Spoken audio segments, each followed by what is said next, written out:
All right, let's dive right into this explainer. I want you to picture something with me. An impossible room.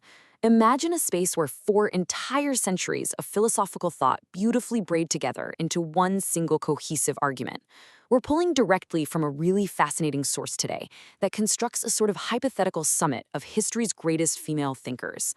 And they're all gathering in this room to dissect one singular, incredibly powerful concept. And that brings us to the core riddle we're exploring today. What does a woman actually need to think clearly? It's a question so old and frankly so deeply embedded in our history that it's almost calcified into invisibility. But our source material treats this not just as some airy philosophical query, but as a literal architectural problem. I mean, how do you build the real-world conditions for clear, uninterrupted thought when society's actively structured to prevent it?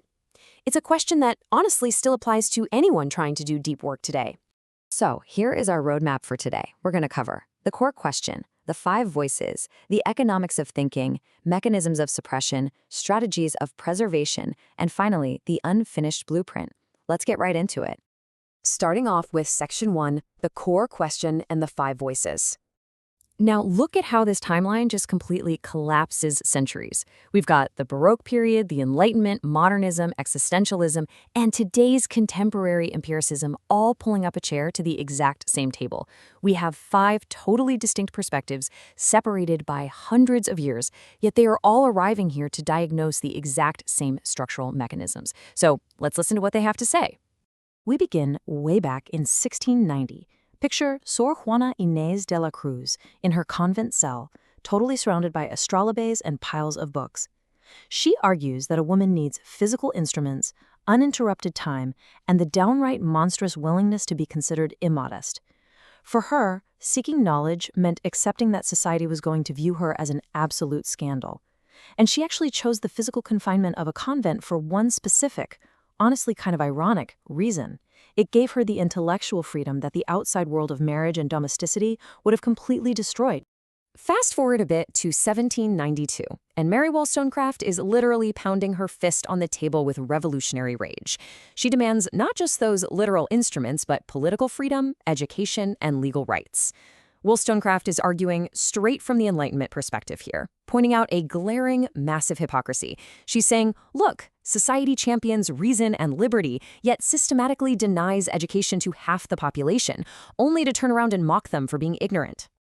But then we jump to 1949, and Simone de Beauvoir steps in. She realizes that, well, legal rights just aren't quite enough.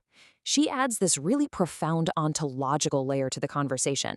She explains that society has historically constructed man as the subject, like the absolute universal default, and woman as the other, the secondary deviation. She argues that rights alone can't fix a system where the very fabric of language, philosophy, and reality is designed to view women not as full human beings acting on the world, but as mere objects to be acted upon. And this brings us to a really stark contrast. How do these rich, historical, philosophical frameworks actually hold up against our modern fifth voice? Because this empirical voice walks into the room and insists we strip away all the romance. Instead, we need to look at the cold, hard mathematics of power. This voice asks a super uncomfortable question. Does philosophical theorizing actually move the needle, or do we need ruthless empiricism? It demands we look at what practically, measurably changes material conditions today. Which leads us perfectly into Section 2, the economics of thinking. You know, Virginia Woolf famously stated that a woman needs 500 pounds a year to write. Well, our fifth voice actually calculates this out to about 40,000 modern dollars. And to be clear, this isn't about immense wealth or living in luxury. It represents the absolute bare minimum baseline for intellectual freedom. It's the exact amount of money required so that your daily survival is not constantly at stake, and your cognitive resources aren't just being entirely eaten up by the panic of basic subsistence. Because money isn't just a metaphor here. It literally buys you the time and the physical space required to avoid the fragmentation of constant domestic labor and economic dependency. I mean, a room with a lock? That means you actually have the power to not be interrupted. It means you aren't forced to just constantly sell your time simply to survive. But notice what this baseline doesn't do. It doesn't let you accumulate massive savings or single-handedly fund major projects. Without this material baseline, though, sustained clear thinking is almost structurally impossible. Moving on to Section 3, the mechanisms of suppression. So, you kind of have to ask yourself, if all these requirements were figured out centuries ago, why does this knowledge keep getting buried? Well, our source material points out that the system is smart. It actively adapts. If it can't defeat the actual argument, it attacks the individual, calls her too angry or too immodest. Or it takes this massive systemic analysis and reduces it to a mere personal biography.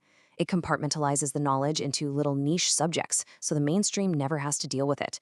Or it fragments the ideas, entirely separating the economics from the philosophy, so the true combined threat never fully materializes. Take de Beauvoir, for example. She wrote this incredibly rigorous 1,000-page analysis, and what happens? It often gets completely reduced to this single slogan. This is a textbook example of the recuperate mechanism. It sanitizes complex thought. Society essentially allows the radical work to exist, but only in a neutered, sloganized form that it can easily absorb without actually threatening the existing order.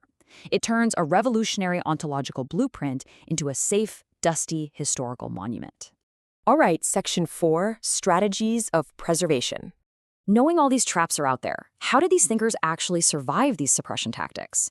Well, historically, they had to tunnel through the system, treating it almost like a covert operation. Sor Juana hid her most radical ideas in totally acceptable forms like poetry and theology, literally hiding in plain sight.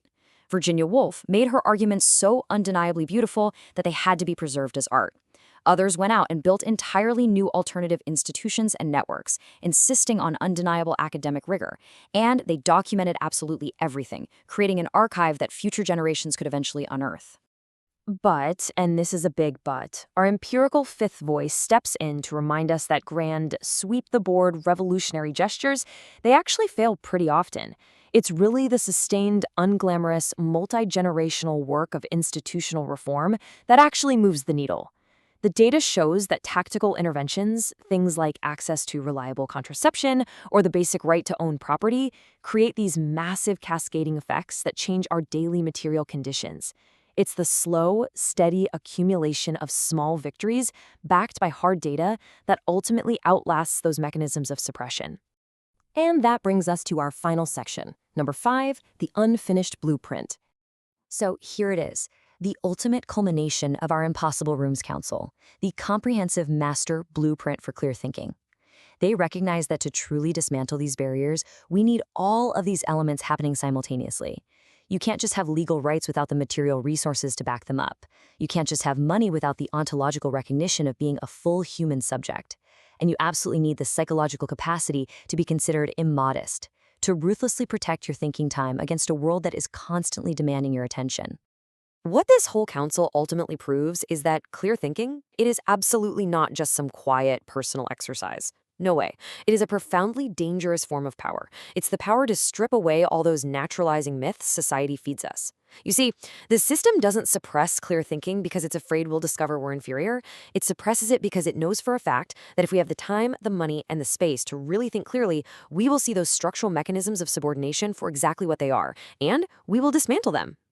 So, as the voices in our impossible room sort of fade back into their respective centuries, they pass this unfinished blueprint directly over to you. The mechanisms of suppression are always adapting, and the fight for clear thinking requires constant renewal. They've left us with the data, the philosophy, and the history, leaving us with one single, incredibly powerful question: what will you do with it?